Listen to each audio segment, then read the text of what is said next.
Hello everyone, हम parliament पढ़ रहे हैं और पार्लियामेंट के में भी हम क्या पढ़ रहे हैं, पर्टिकुलर टॉपिक अध्यक्ष स्पीकर पढ़ रहे हैं। और स्पीकर कौन से सदन में होते हैं? लोकसभा में। राज्यसभा में तो सभापति होते हैं।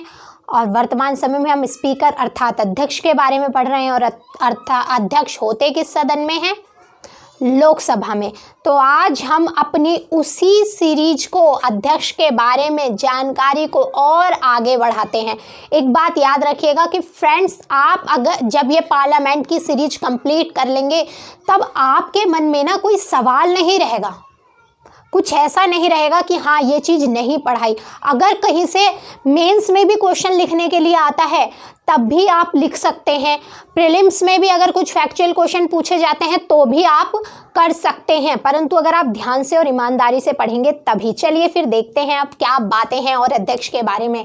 सदन की ओर से संदेश अध्यक्ष के प्राधिकार में भेजे जाते हैं तथा अध्यक्ष के प्राधिकार से प्राप्त होते हैं। आप बताते हैं भाई सदन है, वहाँ पर सदन में क्या होता है, संदेश इधर से उधर बिल्कुल भेजे जाएंगे। यहाँ से ये संदेश है तो किसके अधिकार क्षेत्र में आते हैं? तो ये सारे अध्यक्ष। अब कोई भी चीज़ है आपके घर से, आपका घर है, आपके घर से कोई चीज़ अंदर जा रही है या बाहर आ रही है, कहाँ जा रही है, तो वो किसकी अनुमति से आती है? घर के जो बड़े होते हैं, गार्जियन होते हैं, आपके मम्मी पापा हो गए या दादा दादी हो गए। तो इसी तरीके से लोकसभा के जो बड़े हैं वो है अध्यक्ष। हेड कौन है? अध्यक्ष हैं। तो बिल्कुल उन्हीं की अनुमति से भेजे जाएंगे। तो यही बात यहाँ पर की गई है कि सदन की ओर से संदेश अध्यक्ष के प्राधिकार में भेजे जाते हैं तथा अध्यक्ष के प्राधिकार से ही प्राप्त होते हैं।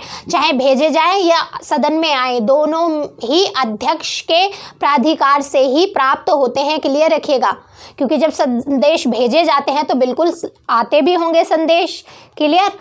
कोई विधेयक राष्ट्रपति की अनुमति के लिए राष्ट्रपति जी के सामने प्रस्तुत किए जाने से पूर्व, क्या कहा जा रहा है कि प्रस्तुत किए जाने से पूर्व अध्यक्ष ही अपने हस्ताक्षर द्वारा प्रमाणित करता है कि वह विधेयक सदन द्वारा पास कर दिया गया है। आपको पता है कि जब लोकसभा और राज्यसभा के द्वारा कोई विधेयक पारित कर दिया जाता है तब उसको राष्ट्रपति जी की अनुमति के लिए भेजा जाता है। जब तक उस विधेयक पर राष्ट्रपति जी की अनुमति नहीं मिलती, वो जो विधेयक है वो एक्ट का रूप, कानून का रूप धारण नहीं करता।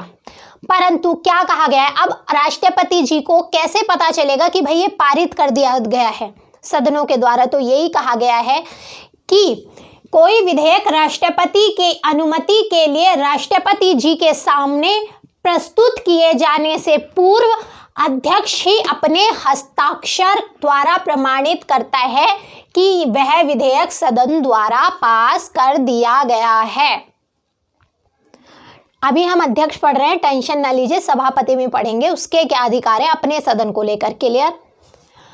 अध्यक्ष कोई विधेयक सदन द्वारा पास किए जाने के पश्चात उसमें स्पष्ट त्रुटियां अर्थात कमियां, जो कमियां दिखाई दे रही है, स्पष्ट त्रुटियां अर्थात जो कमियां दिख रही हैं स्पष्ट तौर पे, हाँ ये कमी है, स्पष्ट त्रुटियों में शुद्धि यानी कि उसको प्योरिटी, शुद्धि सही कर सकता है, स्पष्ट त्रुटियों में शुद्धि कर सकता है। वह उसमें ऐसे अन्य परिवर्तन कर सकता है जो सदन द्वारा स्वीकृत संशोधनों के परिणामी परिवर्तन हो। यानी कि पहली बात इसमें क्या की गई है कि अध्यक्ष कोई विधेयक सदन द्वारा पास किए जाने के पास, अगर सदन ने कोई विधेयक पास कर दिया है और उसमें कोई त्रुटि रह गई है, कोई त्रुटि स्पष्ट रूप से दिखाई दे रही है, क्योंकि फाइनल तौर पर राष्ट्रपति जी के पास जाने से पहले वो अध्यक्ष के साइन के लिए जाएगा कि हाँ भाई प्रमाणित कर दिया है।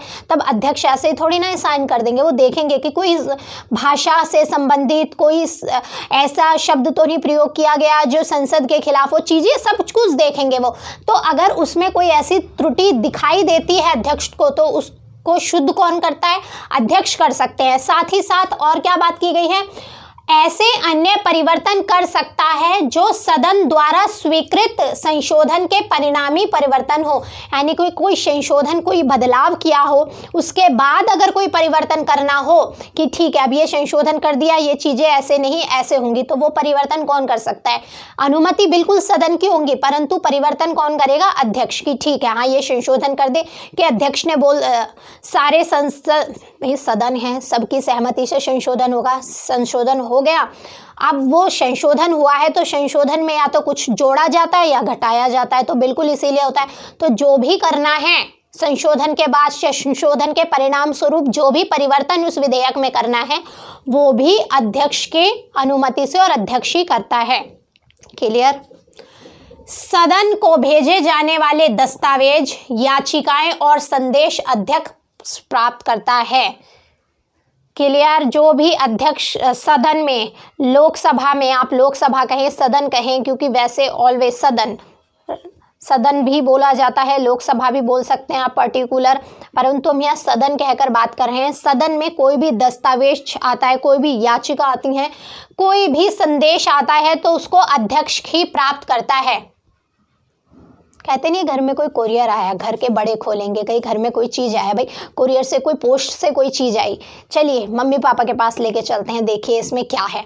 आजकल के बच्चे तो खैर इतना नहीं करते हैं, अपने आप में ही बड़े हो गए हैं, पता नहीं क्या है उनको भी, ये भूल जाते हैं कि हम अपने माँ बाप जो जिनकी अवहेलना कर रहे हैं ना, कल को अगर आने वाली पीढ़ी हमारी करेगी तब कैसा लगेगा। परंतु वो सब चीज़ें चलिए छोड़िए, भूल जाते हैं। आजकल की जनरेशन बहुत समझदार हो गई है, पता नहीं, और वो ये भूल गई है कि आज जिस एज में हम हैं कल हमारे माता पिता भी थे, सब पता होता है उनको, परंतु वो कभी कभी अनदेखा कर देते हैं चीज़ों को कि कोई बात नहीं, बच्चा चीज सुधर जाएगा। तो हम यहाँ बात क्या कर रहे हैं, हम बात कर रहे हैं कि भाई आता है तो हम सीधा घर के जो बड़े होते हैं उनके पास ले जाते हैं, ये चीज़ आई है, ये संदेश आया, ये कुरियर आया, ये पोस्ट आया, ये चीज़ें। तो इसी तरीके से ये कहा जा रहा है कि सदन को भेजे जाने वाले दस्तावेज, याचिकाएं और संदेश अध्यक्ष प्राप्त करता है। तथा भाई आप सीधी सी बात है, किसी भी चीज़ को आपको याद करना है तो अपने आसपास की चीज़ों से कोरिलेट करके याद कीजिए। सदन एक घर है, चीज़ें हैं, उसमें हेड कौन है, अध्यक्ष है। अब चीज़ें आएंगी तो उसकी अनुमति से ही चीज़ें आएंगी, कोई बदलाव होगा तो उनकी अनुमति की ज़रूरत होगी, बिल्कुल। अब आपके घर में आपको कोई बदलाव करवाना है, रिनोवेशन कराना है, वाइट वॉश कराना है, कुछ भी कराना है, ऐसा तो है नहीं कि आपने कह दिया ठीक है, घर के बड़े नहीं, मैंने कह दिया ना होगा होगा, मम्मी पापा से पूछा नहीं, बड़ों से पूछा नहीं, मैंने कह दिया, ऐसा होता है कोई?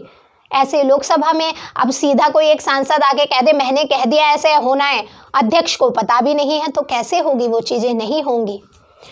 सदन को भेजे जाने वाले दस्तावेज, याचिकाएं और संदेश अध्यक्ष प्राप्त करता है तथा सदन के सभी आदेश भी उसी के द्वारा कार्यान्वित किए जाते हैं। जो कार्यान्वयन यानी कि हाँ इस आदेश पर यह कार्य किया जाना है वो भी अध्यक्ष के द्वारा की अध्यक्ष की अनुमति से ही किए जाते हैं। अध्यक्ष सदन के फैसले, निर्णयों की सूचना संबंध प्राधिकारियों को देता है व उनके फैसलों को पालन करने के लिए कहता है। अब बिल्कुल आप सब जानते हैं कि ऑल ओवर जो वर्क किया जाता है वो प्रशासन के द्वारा किया जाता है।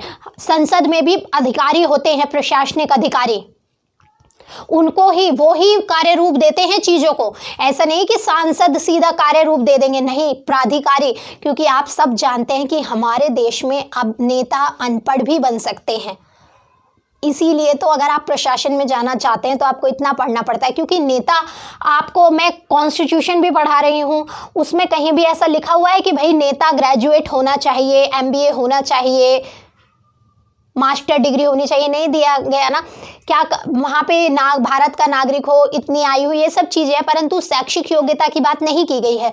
तो नेता कोई भी बन सकता है, तो सारे कार्य अब नेता को पता ही नहीं है किस तरीके से होगा, तो इसलिए प्रशासनिक अधिकारी करते हैं, वो तो सिर्फ संशोधन करते हैं, ये चीज़ ऐसे हो गई, परंतु उसको कार्य रूप कौन देता है, हमारा प्रशासन, कार्यपालिका भी बोलते हैं आप जिसको। अब कार्यपालिका भी खुद कार्य करती रही है, विधायिका विधियों का निर्माण करती है, उनको लागू करती है कार्यपालिका, परंतु कार्यपालिका भी अगर आप रियलिटी में देखें तो कार्यपालिका भी लागू नहीं करती, कार्यपालिका भी प्रशासन के द्वारा ही लागू करवाती है। प्रशासन जैसे आपके IAS अधिकारी हो गए, ये सारे प्रशासन में ही आते हैं, आपके जितने भी पुलिस ऑफिसर हो गए, कस्टम अधिकारी, सब प्रशासन है, वही लोग तो कार्य करते हैं।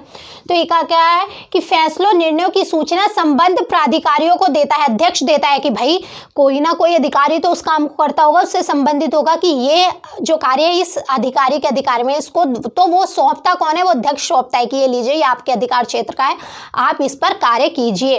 तो ये कहा गया है कि फैसला निर्णयों की सूचना संबंध प्राधिकारियों को देता है व उन फैसलों को पालन करने के लिए कहता है कि भाई इसको पालन भी कीजिए, ऐसा नहीं कि बस फैसला सुन लिया बैठ गए, पालन भी करिए ना है।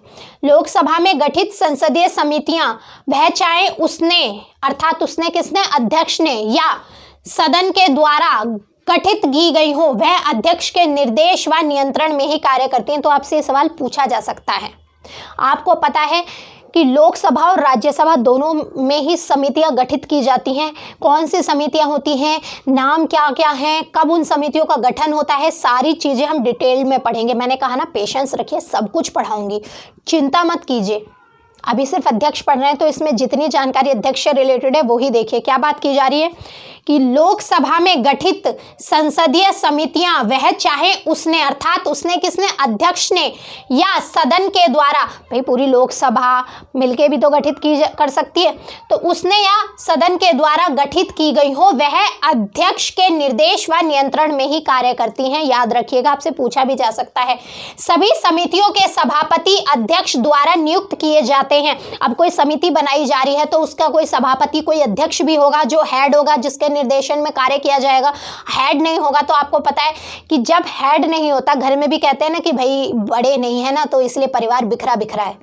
तो इसी के तरीके से समितियां बनाई जा रही है, कोई कमेटी गठित की जाती है तो उसका अध्यक्ष होता है, एक सभापति होता है, उसका एक हेड नियुक्त किया जाता है जिसके निर्देशन में वो बाकी सभी सदस्य कार्य करते हैं। यही बात यहाँ पे की जा रही है कि सभी समितियों के सभापति अध्यक्ष द्वारा ही नियुक्त किए जाते हैं, ये बात याद रखिएगा।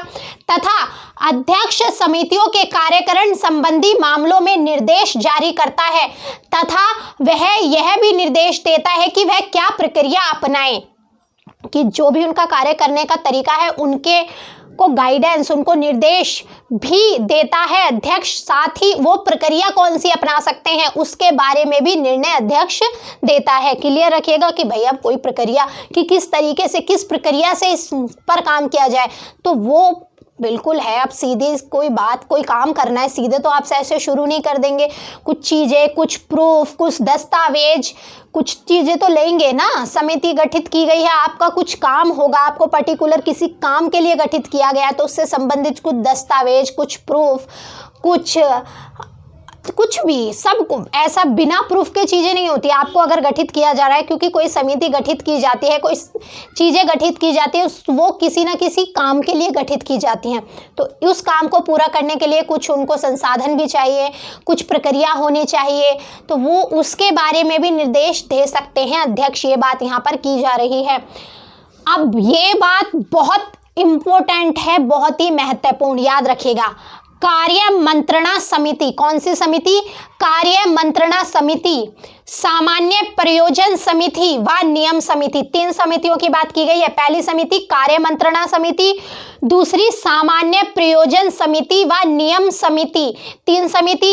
इन तीनों समितियों की अध्यक्ष की अध्यक्षता, जो अध्यक्ष होते हैं वो समितियों के अध्यक्ष का कार्य अध्यक्ष ही करते हैं। यानी कि ये जो 3 समितियां हैं, कौन सी समितियां, कार्य मंत्रणा समिति, फिर रिपीट कर रही हूँ, बहुत इंपॉर्टेंट है, क्वेश्चन पूछा भी जा सकता है। आपको 5-6 कमेटियां दे देंगे, समितियां दे देंगे, पूछ लेंगे इनमें से कौन सी ऐसी समिति हैं जिनकी अध्यक्षता अध्यक्ष के द्वारा ही की जाती है। अभी आपको एक ऊपर बताया ना कि सभापति नियुक्त कर सकते हैं, सभापति किसी और को भी, जरूरी नहीं है कि वो उसकी अध्यक्षता खुद करेंगे, परंतु ये 3 समिति ऐसी हैं जिनकी अध्यक्षता अध्यक्ष स्वयं करते हैं। वो कौन सी समिति है, कार्य मंत्रणा समिति, सामान्य प्रयोजन समिति व नियम समिति। तो इन तीनों की अध्यक्षता अध्यक्ष के द्वारा ही की जाती है। क्लियर रखिएगा इस बात को, बहुत महत्वपूर्ण बात है ये सारी बातें सब महत्वपूर्ण है, परंतु ये बहुत इंपॉर्टेंट है। ये चीज़ें छोटे छोटे फैक्चुअल क्वेश्चन होते हैं। सभी विवादास्पद मामले अध्यक्ष के मार्गदर्शन के लिए उसके पास भेजे जाते हैं तथा अध्यक्ष के फैसलों का पालन भी किया जाता है। भाई अब बिल्कुल है, जहाँ पे घर परिवार में ही 4 सदस्य, वो कहते हैं ना घर के बर्तन है आपस में खटके, कहीं 2 बर्तन भी आपस में उठाओ तो बिल्कुल खड़कते हैं, तो वहाँ पे तो अलग अलग सोच के, अलग अलग क्षेत्र के, अलग अलग भाषा बोली के लोग आते हैं, तो बिल्कुल कुछ मामलों में विवाद भी होगा, तो वो मामले अध्यक्ष के मार्गदर्शन के लिए उस अध्यक्ष के पास भेजे जाएंगे तथा अध्यक्ष के फैसलों का पालन भी किया जाएगा। अगर अध्यक्ष उस पर कोई फैसला देता है, कोई निर्णय देता है, तो उसका पालन भी किया जाएगा। क्लियर। वित्तीय मामलों का निर्धारण लोकसभा का अध्यक्ष ही करता है। यह मामले लोकसभा के संपूर्ण अधिकार क्षेत्र में आते हैं, याद रखिएगा। वित्तीय मामलों पर लोकसभा की अपनी एक मजबूत पकड़ है। आप कह सकते हैं वित्तीय मामलों में लोकसभा का पलड़ा भारी है। यदि अध्यक्ष ये प्रमाणित कर देता है कि यह विधेयक धन विधेयक है तो उसका फैसला अंतिम होता है। क्या बात की गई है कि कोई विधेयक धन विधेयक है या नहीं, इसको कौन प्रमाण करता है, कौन प्रमाणित करता है? वो लोकसभा के अध्यक्ष के द्वारा प्रमाणित किया जाता है। अगर लोकसभा के अध्यक्ष ने एक बार ये कह दिया कि ये विधेयक, जो विधेयक उसके सामने प्रस्तुत किया गया है कि ये विधेयक धन विधेयक है, तो उस पर कोई सवाल नहीं उठाया जाएगा, वो फैसला अंतिम होगा। तो ये बहुत महत्वपूर्ण बात है। आपको पता है जो हमारा बजट है वो भी एक धन विधेयक के रूप में ही प्रस्तुत किया जाता है, और धन विधेयक पर लोकसभा को एक बहुत, आप कहते हैं बहुत पावरफुल अधिकार प्राप्त है। राज्यसभा के पास भेजा जाएगा, बिल्कुल भेजा जाएगा। अगर ठीक है राज्यसभा ने उस पर आपने सीधे सीधे उस पर अनुमति दे दी तो बिल्कुल ठीक बात है। अगर उसमें कुछ संशोधन कर दिया और वो संशोधन लोकसभा को मंजूर नहीं है, मंजूर है तो ठीक है, संशोधन के द्वारा ही वो पारित कर दिया जाएगा। परंतु अगर राज्यसभा के द्वारा किया गया संशोधन लोकसभा को मंजूर नहीं है तब भी वो ऐसे ही पारित किया जाएगा। वो लोकसभा, जरूरी नहीं है कि वो राज्यसभा का ने जो संशोधन किया उसको मानेंगे, बिल्कुल नहीं मानेंगे। और 14 दिन के अंदर अंदर, अगर 14 दिन के अंदर अंदर राज्यसभा उस धन विधेयक पर कोई जवाब नहीं देती तो वो दोनों सदनों से पारित हुआ मान लिया जाता है। फिर जरूरत भी नहीं पड़ती, वो कहते भी नहीं है ठीक है आप अनुमति दें, वो दोनों सदनों से ही पारित हुआ माना जाता है। तो ये बहुत महत्वपूर्ण अधिकार है धन विधेयक को लेकर लोकसभा के हाथ में, क्लियर रखिएगा। तो और आपसे पूछा भी जा सकता है बजट, जो हमारा बजट है वो एक धन विधेयक, और जीएसटी को लेकर भी ऐसा ही हुआ था, उसको भी धन विधेयक के रूप में ही पारित करवा लिया गया था। क्योंकि आपको पता है कि कोई विधेयक धन विधेयक होगा या नहीं, क्योंकि कहीं ना कहीं जीएसटी में टैक्स वगैरह का संबंध था, और टैक्स पैसा अर्थात धन, तो उसको भी धन विधेयक के रूप में ही पारित करवा लिया गया था। और अगर विधेयक धन विधेयक के रूप में पारित करवा लिया जाता है तो राज्यसभा में राज्यसभा का अधिकार उस पर थोड़ा कम हो जाता है, उसकी मुट्ठी से बात, उसके हाथ से बात छूट जाती है। तो जीएसटी में ऐसा ही करवाया गया था, जीएसटी को धन विधेयक के रूप में पारित करा लिया गया था। और धन विधेयक पर अगर एक बार लोकसभा के अध्यक्ष ने कह दिया ये विधेयक धन विधेयक है तो उस पर ना को तो कोई उंगली उठाई जा सकती और वो निर्णय अंतिम होता है। और राज्यसभा का फिर जो अधिकार क्षेत्र है वो कम हो जाता है उस विधेयक पर। कह ही सकते हैं कि बिल्कुल भी नहीं रहता अगर आप रियलिटी में रहेंगे तो। बस हाँ पूछा जाता है काम होना है या नहीं होना, वो ज़रूरी नहीं होता कि उसकी हाँ या ना का कोई वैल्यूएशन नहीं होती, ना उसके संशोधन की। अगर अच्छा लगता है लोकसभा को तो वो संशोधन मान लेती है। जब विधेयक भेजा जाता है राज्यसभा में तो राज्यसभा अगर अनुमति सीधे सीधे दे देती है तो कोई दिक्कत ही नहीं है। परंतु अगर कोई राज्यसभा को ऐसा लगता है कि ये चीज़ सही नहीं है, इसको इस तरीके से कर दे, तो संशोधन बोलते हैं उसे। डिफरेंसेस करना, कुछ घटाना, कुछ बढ़ाना, संशोधन बोला जाता है उसको। ठीक है, तो संशोधन अगर राज्यसभा कुछ कह देती है भाई ये संशोधन किया गया, ये चीज़ ऐसे नहीं ऐसी होनी चाहिए, और फिर वो संशोधन करके लोकसभा को भेजती है, तब लोकसभा के ऊपर है वो संशोधन माने या ना माने। क्लियर। और 14 डेज 14 दिन के अंदर अंदर अगर राज्यसभा धन विधेयक पर अपना जवाब नहीं देती तो भी राज्यसभा और लोकसभा दोनों सदनों से वो विधेयक पास हुआ माना जा सकता है। और धन विधेयक पहले लोकसभा में ही प्रस्तुत होता है, ये भी बात याद रखिएगा। ये सब बातें भी हम आगे देखेंगे जब विधेयक पढ़ेंगे, परंतु फिर भी अब यहाँ धन विधेयक की बात आई है तो बता ही दिया। किसी विधेयक पर दोनों सदनों में असहमति की स्थिति में आपको पता है कि लोकसभा और राज्यसभा दोनों की संयुक्त बैठक होती है। और संयुक्त बैठक कब होती है? जब किसी विधेयक पर दोनों सदनों में सहमति नहीं बन रही होती है। तो उस विधेयक को पारित करने के लिए अब दोनों सदनों में सहमति नहीं बन पा रही है तो संयुक्त बैठक बुलाई जाती है। और रियलिटी में क्या होता है, लोकसभा में सदस्य ज़्यादा हैं तो पारित हो जाता है आराम से। अलग अलग दिक्कत होती है, परंतु जब साथ में बैठते हैं तो साथ में बहुमत गिना जाता है। तो लोकसभा में ज़्यादा सदस्य हैं तो चीज़ें आराम से हो जाती हैं। तो यही बात यहाँ बताई जा रही है कि किसी विधेयक पर दोनों सदनों में असहमति की स्थिति में जब कभी दोनों सदनों की संयुक्त बैठक बुलाई जाती है तब इस संयुक्त बैठक की अध्यक्षता लोकसभा के अध्यक्ष के द्वारा की जाती है। तो ये बात भी फैक्चुअल क्वेश्चन है, आपसे पूछा भी गया है, कई बार पूछा गया है, पूछा भी जा सकता है। आपको पता भी होना चाहिए कि संयुक्त बैठक की अध्यक्षता कौन करता है। संयुक्त बैठक की अध्यक्षता लोकसभा के अध्यक्ष के द्वारा की जाती है, राज्यसभा के सभापति नहीं करते। लोकसभा के अध्यक्ष के द्वारा ही संयुक्त बैठक की अध्यक्षता की जाती है तथा इस बैठक में सब प्रक्रिया नियम अध्यक्ष के निर्देशों व आदेशों से लागू होते हैं। अब जब अध्यक्षता लोकसभा के अध्यक्ष कर रहे हैं तो जो नियम निर्देश होंगे वो भी उसी के लागू किए जाते हैं।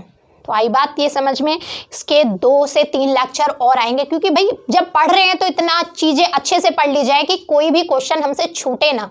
हम पॉलिटी पढ़ लेते हैं, पॉलिटी के बावजूद, पॉलिटी पढ़ने के बाद भी बहुत सारे सवाल दिमाग में घूमते हैं और कई बार ऐसे सवाल सामने आ जाते हैं जो हमें पता ही नहीं होते, क्योंकि हमने पॉलिटी पढ़ ली होती है परंतु संसद नहीं पढ़ी होती।